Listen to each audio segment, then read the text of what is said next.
the opportunity for energy and resource companies to create a wonderful AI opportunity and cohesiveness. We talk to the global industry experts on this episode of The Crude Truth. In 1901, at Spindletop Hill near Beaumont, the future of Texas changed dramatically as, like a fountain of fortune, thousands of barrels of oil burst from the earth towards the sky. Soon, Detroit would be cranking out Model Ts by the millions, and America was on the move, thanks to the black gold being produced in Texas. Now, more than a century later, the vehicles are different, but nothing else has truly changed. Sure, there may be many other alternative energy sources like wind and solar and electric. But let's be honest, America depends on oil and entrepreneurs. And if the USA is truly going to be independent, it has to know the crude truth. This episode is brought to you by LFS Chemistry. We are committed to being good stewards of the environment. We are providing the tools so you can be too. NAPE Expo, where deals happen. Air Compressor Solutions. When everything is on the line, Air Compressor Solutions is the dependable choice to keep commercial business powered up. Sandstone Group. Exec Crew. Elevate your network, elevate your knowledge. Texas Star Alliance. Pecos Country Operating. Fueling our future. Well, thank you again, and thank you as always for tuning in to another episode of The Crude Truth. Today we are just blazing into 2025, and we cannot believe that it's even the year 2025. It seems like yesterday it was 2000. I know. Oh my gosh. And here we are today, and my guest today is somebody that is you don't get no better than this industry leader. This is somebody that has seen it all, somebody that is doing it all, somebody that is truly creating it all. Today, our guest is IBM's global communications lead in the industry, in the energy industry, excuse me. So again, she is the IBM's global communications lead for the energy industry. Caroline Roche. Caroline, how are you? I'm great. Thank you so much for having me. Oh my gosh, thank you. And I am just tongue-tied as can be, and just so excited though is really to have you guys here today. As my teaser said, and as I've already said again, I think now you guys are leading the way. I have on amazing individuals, trailblazers, but IBM AI in the studio on The Crude Truth. Caroline Roche, wow, how are you doing? I'm great. Love being here with you in Dallas today. Oh my gosh. Well, Caroline, for those out there that don't know who you are and why I am just geeking out like Love there's no tomorrow, please tell people who you are. Sure. My name's Caroline Roche, and I lead the energy industry for IBM Consulting in the U.S. And it's truly never been a more exciting time to be in the energy industry. I joined IBM 15 years ago thinking I would be here 2 years and go do something else. And I've loved the only constant has been technology change. So there are always new and exciting problems to solve. But IBM has really transformed over the past several years ourselves. Really starting in 2010, we started AI with Watson on Jeopardy, as you may remember. That's right. So we've been in the AI business for a long time, and never a better time to be one of the oldest hats in the AI business. Actually, IBM, a fun fact is we started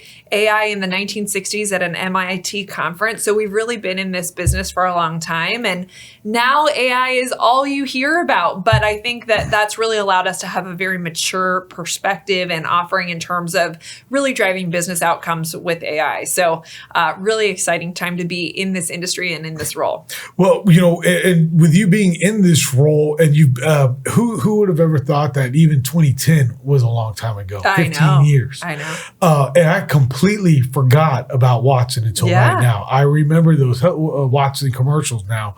And 15 years in today's world and Is a technology lifetime. is a lifetime. Yes. It's a lifetime. So I can only imagine again what you guys have been doing in those R&D departments. Can we? No, we won't go into the conspiracy theories or anything, but I can only imagine what y'all been working on in the R&D. Well, so IBM has an organization called IBM Research that does really incredible things in terms of right now they're working on solving quantum computing and has really been investing a ton in generative AI and foundation models. And one of the things that I get so excited about is there's very cool stuff you can do with AI analytics, automation, data now. But I think in the next 5 years, you'll see AI helping to solve some of these big problems that we've never been able to solve before, like using weather and better predicting weather for business operations more effectively. So IBM Research is working on that, and it's amazing when you deep dive on it. Like, for example, I was sharing with you before the show that I lead utilities, oil and gas, and chemicals, and we combined that several years ago because of the convergence in the industry. But IBM Research is working on foundation models for discovering new molecules. And when you hear that, you're like, holy smokes, like it's kind of unbelievable the things we can do with technology and how it will power the business transformation over the next couple of years. You know, you talk about how you guys combined the utilities, oil and gas, all into one group. And that's something that you guys are looking at right now. And in one of y'all's papers, and actually in a lot of y'all's papers, y'all call it an energy transition. I like to say it's more of an energy addition. Yeah. But what you guys are doing is y'all are looking at this energy need, that we're only going to need. Totally. And y'all are actually doing something and measuring it. And I find that so smart because, yeah, we know that we produce here in America, and this is just on the oil and gas side, we produce 14 million barrels of oil a day. We use 21 million barrels of oil a day. Okay, well, how do we measure that in sense of consumption use in the form of, well, how do we do other things, our transition, our add to move? You know, at the time that we record this, we talk about the chemical side, which again, as we talked about in the pre-meeting, I think it's great because that you labeled it that because it's hydrocarbons. That's what it is. It's a chemical, you know, the chemical compounds. And Chris Wright the other day on one of the media outlets said, hey, in 1970 something, hydrocarbons were 85% of the industry energy. Today, they're still 80%. So we haven't done that. So by you guys taking it in and measuring it out, what are y'all really looking to do and make that better as far as this energy addition goes? So here's what I would say on that. And interestingly, IBM is an AI and hybrid cloud company. Yes. We believe that companies will use multiple clouds and on-premise software. I actually think it's very similar for generation, that it will be a hybrid generation or a hybrid energy source model, because as you look at things like nuclear and other things, those are huge opportunities, but they're going to take time to build. And so there will need to be other sources of energy in the interim. Sam Altman said something that I think was super interesting. He, of course, is the founder of OpenAI. And one of the things he said is the pace of our world progress will be defined by technology and the cost of energy. And I think that is so true and such an exciting thing as you think about, I think one of the stats, EPRI put out a stat that from 1975 to 2003, the CAGR for energy consumption was 2.5%. From 2003 to 2023, the CAGR was 0.15%. And from 2023 to 2038, it's expected to be between 7 and 15%. So we're going from a pace of growth in this industry of basically 0% to up to 15%. And that's going to require a lot of change and transformation in terms of new construction, new connections, new sources of energy, businesses figuring out how to create energy and having their own natural gas generation, and then also connecting to the grid. So I think we're seeing a lot of creativity in sources of energy, and then also thinking about how do you keep up with this pace of growth in this industry. So it's very exciting. You know, I want to dive into all of that. Literally, want to start with CAGR. For those out there that are like, what's a CAGR? compound annual growth rate. Okay. So it measures the growth of things, I guess. Well, and then I like how you brought it up, because when I tell people, and please correct me if I'm wrong, because I use this, so I put it out there in the world, that whenever somebody does a Google search, and let's just say, will you please tell me what a dog is in a Google search? And then if you did that in, can we mention the word Chat GPT? Sure, yeah. I don't know. And then if you put the same thing in Chat GPT, the same exact thing, please tell me what a dog is, that it uses 10 times the energy for Chat GPT to do what it does when you hit enter versus what Google does. Yeah. And so I think, it was interesting when DeepSeek came out with their kind of more affordable foundation models. Our CEO, Arvind Krishna, really said at the time, this is what we've been saying all along, that we believe you don't need, if you're going to be doing, asset optimization, you don't need a foundation model or a large language model that can write poetry. Right. You need a foundation model that can do asset optimization. And so I think we have really been, from an IBM technology perspective, building smaller and purpose-built, specifically trained models. And why does that matter? Well, they cost less and they use less energy. And as you think about, again, this growth rate of expected energy demand, are the ability to generate that energy, whether that's through drilling or wind or coal or whatever, we're constrained. And then the ability to manage that on the grid from a utility perspective. And so looking at how can we be more purpose-built and intentional about the technology we're using, inclusive of AI, I think is very important. When I get to talk to individuals, and even it solidifies it today with you guys, as excited as you are about AI and where we're going. I saw a funny meme the other day, and it said something along the lines of, hey, you know what? I graduated college without a smartphone or AI. Mm-hmm. So tell me how I am. And then when I'm hearing the true industry experts, I mean, again, I can't get no better. Somebody tell me that she's wrong today from IBM, please. I challenge somebody. That's like, look what AI is going to do when, again, you're somebody that did all these things before AI, and you're like, look how it's going to change things. I want to make a kind of a funny point, but also then dive into it, is that you mentioned the weather and the weather predicting and getting better, because even in our line of work in oil and gas, the supply chain and logistics with weather, it can be effective, correct? Totally. Well, I'd like to think that if we can predict the weather 100%. First of all, that means we got meteorologists out of jobs. So hopefully we can then get world peace going, right?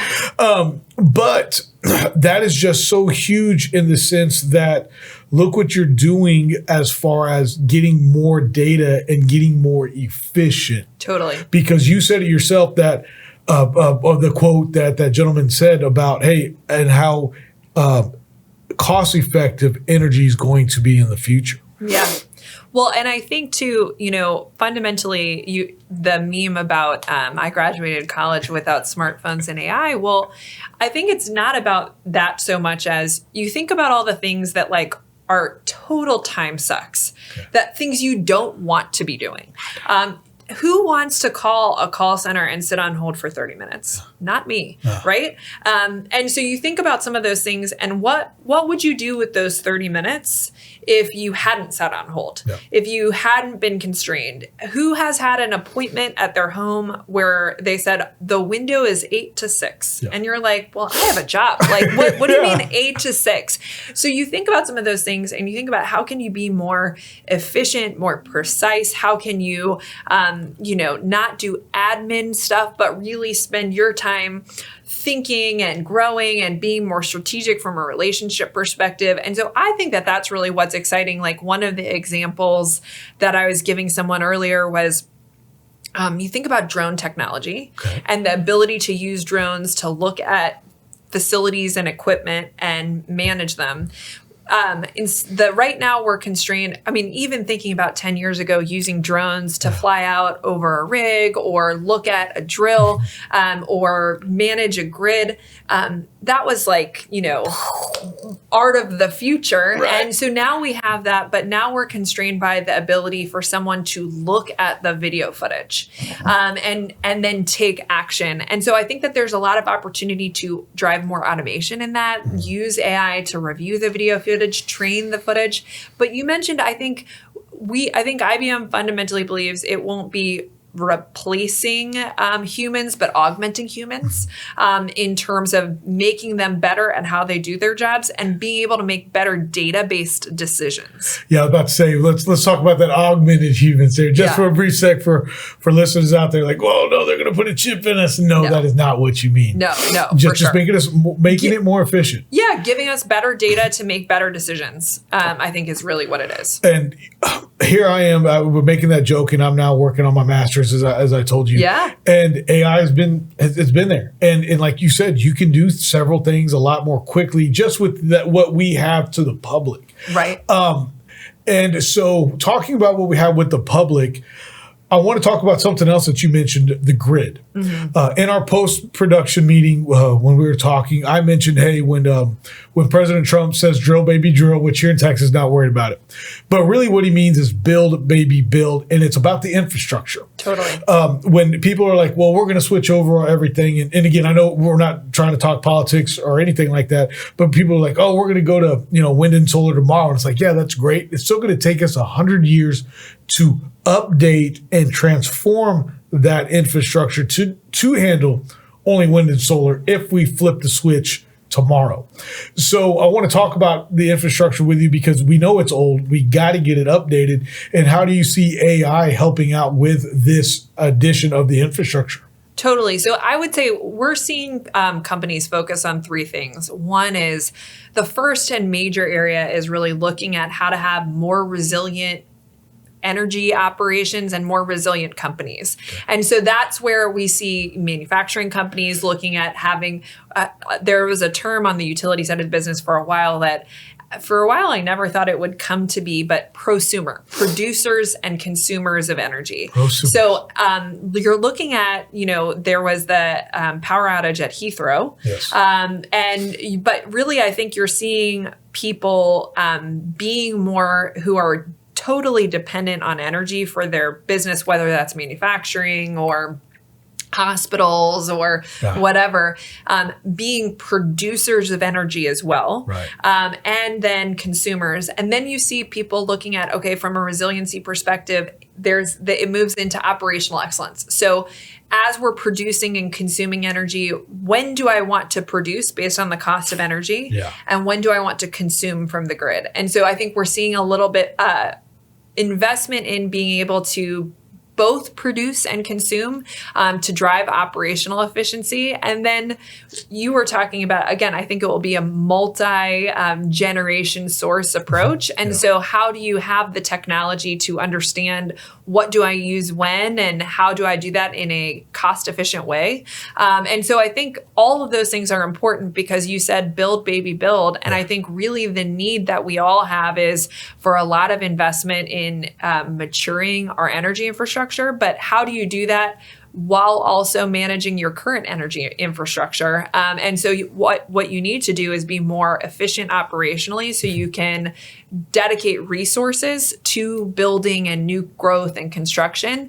And so I think a lot of investment in operations to be more automated and efficient, not to lose jobs, but to be able to dedicate those resources, those people, those humans, the cost associated with it in terms of growth. I'm glad you mentioned resource companies in there because even in my teaser, I separated energy and resource companies.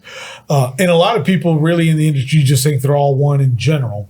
So we won't go into the details about how you got like actually a production company and all this. But there is a difference in the two. And the way that AI, and correct me if I'm wrong, is taking the energy, whether it is oil, coal, wind, solar, geothermal, nuclear. That's the energy, and then the resource company. And we are doing our best. Is that correct? That IBM is doing their best to combine the two to flow more efficiently. Totally. So I think we're seeing a lot of convergence across the energy of traditional utilities being in energy generation and building things like wind and solar and other things like that. We're also seeing oil and gas companies do that as well, Right. And diversifying their energy mix. We're seeing oil and gas companies having chemical and lubes products. We're seeing chemicals companies do that. So I think we're really seeing a lot of convergence in terms of where the energy, what the energy industry is doing and how they're doing it is really coming together. In terms of what IBM is doing in this space, of course, we have IBM Technology, where we have a lot of technologies from an AI automation. We have Maximo, which does a lot of work and asset management perspective. Okay. And then the traditional technology enablement in terms of hybrid cloud. Red Hat is a key technology we have that manages multi-cloud environments or hybrid cloud environments. So we have a whole technology portfolio enabling this. I am also on the consulting side. And so we implement IBM technology and also other partner technologies like SAP, Oracle, Salesforce, Adobe. We partner very closely with AWS and Azure. Yeah. So really looking at how do we look at all of this technology enabling operations and how do we help our clients be more efficient so that they can continue to invest in the growth in this industry. I just want to highlight something there. The way you mentioned AWS and all these other groups that y'all are collaborating with. Yeah. And collaboration is so important. You can't isolate yourself no matter what industry. I just want to make that point real quick because a lot of people are always like, oh, no, I got to be here. I want to ask you exactly where you think AI is going to go from an IBM standpoint. Sure. So you've been there since 2010. You've been there 15 years. Mm-hmm. Watts has been around for 15 years. Interesting. Yeah. Correlation I know. there. Is there a correlation there? Huh? No. I wonder. And so as a whole, I kind of want to switch it up a little bit, but and maybe ask you some random rapid fires maybe. Love it. Just about AI. But where do you see IBM and AI going here? Yeah. In 15 years? Because when I ask you that question, my assumption is, so we just got done with 15 years. So with the way technology works, that means the next 15 years is almost going to be like 30 years worth of it, right? Yeah. So where do you see that going? So I would say if you take a step back and you think about 2010 to 2015, it was a little bit of okay, wow, this technology is possible. Okay. But people were kind of dipping their toes in the water of what does this mean to me? What is the investment I need to be making in it? Is it real? How is it real for business? And what does this look like? Yeah. I think over the past maybe 5 to 8 years, we've seen people really drive a lot of efficiency and optimization within a single process. So you think about something like the call center, or you think about something like finance, or you think about something like field operations. You see those processes have been really transformed by both kind of platform-based technology, whether that's your SAPs or your Maximos, as well as centralizing data together and starting to use that data in a more efficient way. Mm-hmm. So I think what we've seen a lot of progress and investment in driving more efficiency from that perspective. I think the next couple years will be connecting the dots. So not just efficiency within your call center, not just having AI listening to calls and augmenting agents, but then making sure that the call center knows what the field is doing, or making sure that your finance decisions are based on weather and your resource load in the field. So really kind of connecting business functions and making better decisions based on the connection of data between those business functions. And then I think, 5-10 years from now, I've become a little bit obsessed with the promise of solving some of these bigger rock challenges that we thought we'd never be able to solve. Weather, I think, is a great one because I think we all, experience a weather forecast that was wrong, and one small thing really changed the full weather forecast. And it's not that AI is going to be more accurate accurate than the physics-based models today. But instead of running 5 scenarios that you can do in a physics-based model, you may, with foundation models, which are here, you may be able to run 1,000 scenarios. With quantum computing, you may be able to run 1,000,000 scenarios. So what does that mean? That means in a weather event, you may be able to better predict where damage will be. Right. You may be, or when you're thinking about where you put a wind turbine, you may be able to better predict the exact location that will have optimal wind. So I think that there are a lot of things that we'll be able to solve that based on the compute power and based on the cost, we haven't been able to solve yet today. And so I think that that's the really exciting promise of the future. You know, I want to talk about the human error versus the, and I'll just call it computer error. We're getting ready to make a transition to a new modern software. And I was sitting there talking to my father, and as a lot of people know, and I mentioned, hey, he's got that software background. And he immediately goes, because I was like, hey, we're going to use this list. And I said, we'll type it all in if we have to. Like that's what I'm saying. It's like, I don't care. We'll type it all in. He's like, well, he used some fancy computer word of transferring it over. He goes, but if we have the computers basically transfer it over, that eliminates the human error. And I was like, oh, okay. Okay, then. And so how are we able to continue to do that with AI to where AI will be able to not have that computer error? Like what are we doing there? Because I understand about the AI, but how do we do that? Well, I would say a couple things. One is, there's AI overall, and generative AI is one portion of it. Historically, pre-generative AI, AI was really good at math-based tasks. Right. So I have this number of things and I have this number of things and I want to predict that. That is kind of traditional AI analytics that we've been able to do. What was really groundbreaking in generative AI and particularly large language models is historically AI was not really good at reading things and understanding context. And I think, again, part of the exciting moment we're in from a technology perspective is when you can blend reading a document or reading a manual, understanding that model, and then combine it with predictive AI. And so being able to say, okay, I understand how I'm supposed to maintain something based on reading the instruction manual.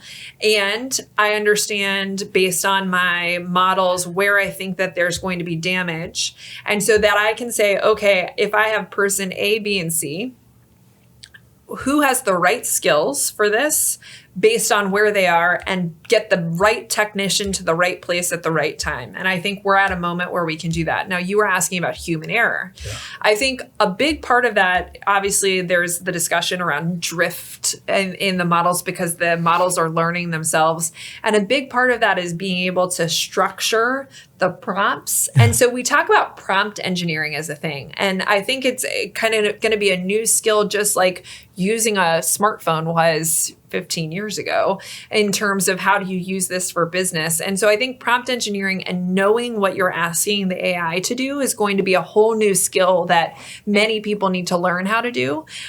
So anyway, I think some of that will be what you're asking the AI to do and how you're training the AI will be a key part of that. I kind of want to now I want to just kind of go into something totally different for a minute here. What kind of and this is just kind of, again, with how you are doing things and at IBM and in the role that you are you reading any good books like right now? Yeah. What are you reading? So I know. I'm about to go in a couple just random questions here. Last year was to read 24 books. Okay. I did 26. This year, my goal is 30. I'm at 6 right now. I kind of rotate between like spy thrillers and business books. Some of my favorite books in the past year, I read The Geek Way, which is a book about Super 7 or whatever the technology companies and how they've changed how they run and operate their companies using data, using flatter organization structures, encouraging people to challenge things. That was a really great book. Yeah. The other one that I loved was Shoe Dog by Phil Knight. So the story of Nike and how he transformed that industry. Much like books, I love podcasts. I travel a lot for work. And so I listen to podcasts a lot. And my favorite podcast that I've been listening to is Acquired, which deep dives on different companies. So I'm listening to the IKEA episode right now. I just listened to Costco, Meta, Microsoft. So those are some of the favorite things that I'm reading and listening to right now. If you were going to use an AI right now for something, what are you going to use? IBM Watson. But do we have all the public stuff, the free stuff? Yeah. I would say I kind of rotate between them. What's out there? Chat GPT, of course. And there's Chad, right? Mm-hmm. Okay, those are the only two I know. And Google has Gemini. So I kind of rotate between them and try out different ones. IBM Consulting created an IBM Consulting Assistant where you can leverage some of the different models. So I actually use that almost every day for work. I'm a wordy writer, so I've created an AI agent that helps my emails be more concise, that is trained on my tone. So I actually use it actually every day in it. I also use it to read proposals or white papers and summarize them for me. So I'm actually using it quite a lot. I want you to know I did not use AI because I thought about it to read the paper that Ken shared with me to talk about this. I didn't do it. I was no. I said, I'm going to read this. This is the IBM communications lead. So IBM has an Institute of Business Value that does research. And so we just put out some papers that we sent you before the show. So anyway. And I wanted to, so the IBM one, I think the Crude Truth needs to get an access to that and give it a shot is what I think. And that would be really cool. Yeah. Let's see, I'm trying to think, because it's so fascinating with what y'all are doing. And I want to talk about the environmental impact. Sure. Is that okay? And I feel like it all ties in, and I'm trying to think of the way to do it because I feel like there's a lot, kind of like we did talk about what we do and don't want to talk, but what environmental impact do you see AI having in a positive way, and is there a negative? That's an interesting question. Well, I would say I think from a positive way perspective, truly, I believe kind of the possibilities are endless in terms of the ability to become more efficient with AI. And so we've talked about some of those examples today. And I think ultimately efficiency is going to drive good outcomes in terms of the environment. Again, like I think about, for example, being more efficient in crew routing and optimization, of course, means that there's less repeat and waste, both from a time spent perspective, but also in terms of carbon emissions, in terms of getting to the right place at the right time, et cetera. So I think that is exciting. In terms of a negative thing, I think one of the things that the industry is going to have to work on is with the CAGR, as I was calling it, with this growth of 7 to 15%, there's going to be a lot more energy used. Yeah. And so thinking about, again, how do we tackle that problem? And I think what I was saying earlier in terms of using more of these fit for purpose, specifically trained models that are cheaper and more energy efficient is going to be a key piece of it. I think really the industry has been doing a great job of that. If you look at what I said, I think 2003 to 2023, the growth rate was 0. And I think that's because a lot of these technologies have been becoming more energy efficient. I think we have another wave of that in terms of thinking about how do we tackle this huge growth in demand and also have positive impacts from a environment perspective. When you talk about it, it's got to be reliable, abundant, and cost effective. Totally. And I at the end of the day, that's where we got to be on everything. I mean, that's our energy source. That's what oil and gas really a lot of people see as, and we're leaning on AI to do the same thing. Yeah. And I think, again, that correlation is there. Caroline, I cannot thank you enough. How can people go out there and, other than me sending out thousands of emails, how can people get with see those papers? Where can they see that? Sure. If they're interested in the IBM, if they're interested in the IBM AI information and being able to get that, how can they get all that? So of course, IBM.com is a great source of that. I mentioned the Institute of Business Value. We do research on a lot of different topics, but in particular around business transformation with AI and hybrid cloud, cybersecurity. We just released a paper on the effects of grid modernization. Yes. So you can find that on our website. And again, it's called the Institute of Business Value. And finding me, you can find me on LinkedIn. So that's probably the easiest place to find me, but also probably IBM.com as well. Again, as we're doing when we record, I want to kind of leave you, let you have the final word today, because again, we've talked about the AI. To everybody out there that are anti-AI or something like that, how would we leave on a positive note just to talk about AI? Yeah. I would say, again, as I reflect on why am I excited about what I do for work and where I am, I think that there's never been a cooler time in terms of working in technology and working in energy, because I think really the pace of progress is going to be around how do we deliver and enable more energy to more people and more businesses at the right time. AI, I think, is going to be a huge source of cost efficiency. And then also, again, I think it's really all about using data to make better decisions in ways that we haven't been able to do. And so I think that that's really the promise of AI, is it's going to power progress and enable people to make better decisions more quickly and more accurately. And that's the crude truth.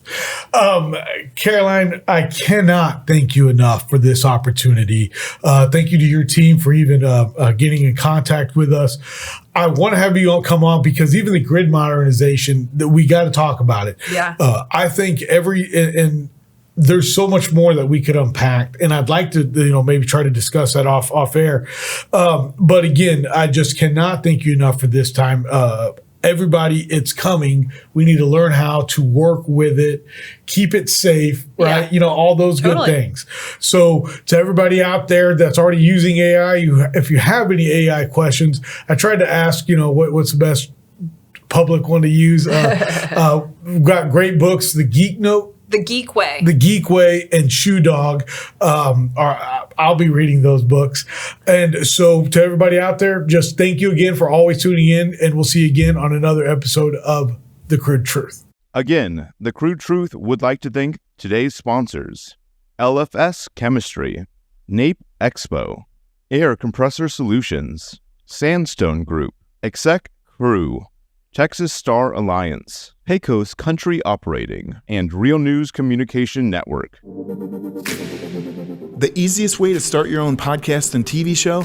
Real News Communications Network. Stand out from your competition. Produce streams of high-quality social media content. Become a thought leader in your industry. With RNCN, you get to be the host. We handle everything else. Tour one of our 3 locations in Dallas, Fort Worth, and the Colony. Call 972-402-6333 or visit launchashow.com to find out more.